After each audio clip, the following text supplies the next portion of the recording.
बहुत ही होनहार और बहुत ही काबिल बच्ची है ये, और उसकी काबिलियत आपको वो अपनी वाणी से और अपने जज्बे से आप लोगों के सामने रख के बता देगी, और आपकी तालियों की गड़गड़ाहट बता देगी कि इस बच्ची में आने वाला भविष्य कितना उज्जवल है।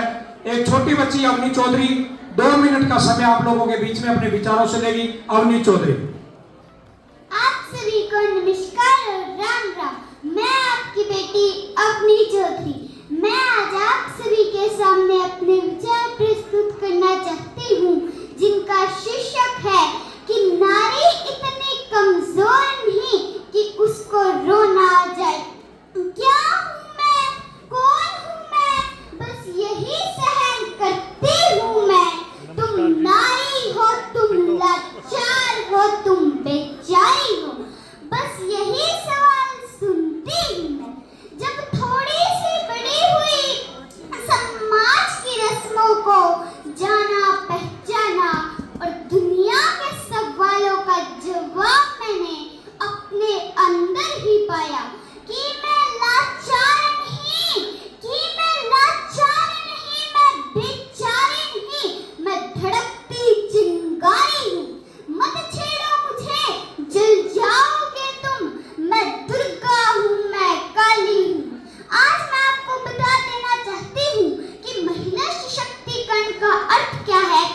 ये मैं आपको बता देना चाहती हूँ कि महिलाओं को बिना भेदभाव के जीवन में आगे बढ़ने का, हर क्षेत्र में अपनी सफलता प्राप्त करने का अधिकार है।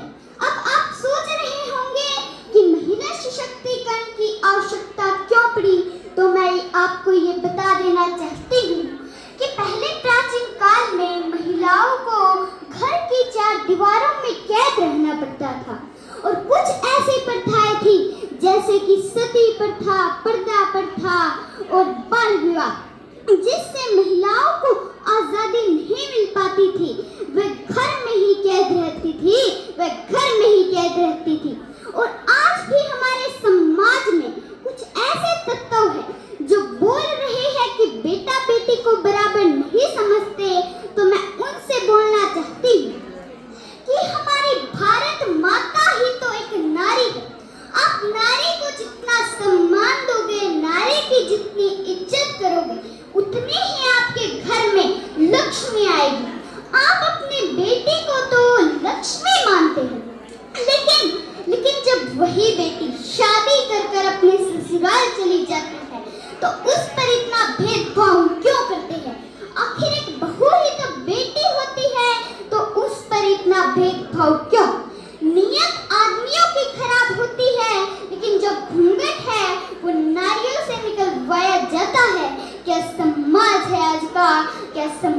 है आज का। परंतु आज की जो नारियां हैं वो हर क्षेत्र में पुरुषों के साथ कंधा से कंधा मिलाकर काम कर रही है।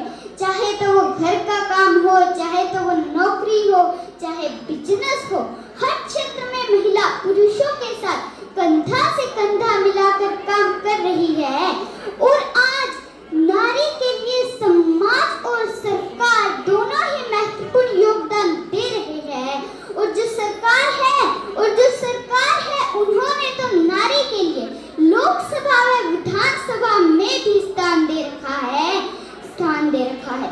अरे सुना है परिवार पर जिम्मेदारियों का बोझ बढ़ा तो ऑटो रिक्शा भी चलाने लगी है बेटियां।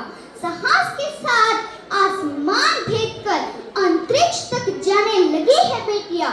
अरे आजकल तो वायुयान भी चलाने लगी है बेटियां।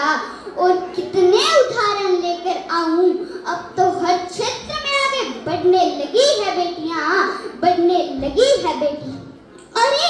अरे आजकल तो वीर जवानों की शहादत को लेकर कंधा देकर उन्हें शमशान घाट तक ले जाने लगी है बेटियां। कल्पना चावला और किरण बेदी जैसी महिलाएं नहीं होती तो हमारे देश का नाम रोशन कौन करता। क्या आप सभी के पास इसका जवाब है? तो मैं मेरी बहनों से बोलना चाहती हूँ कि कल्पना चावला बनो, झांसी की रानी बनो, किरण विधि बनो।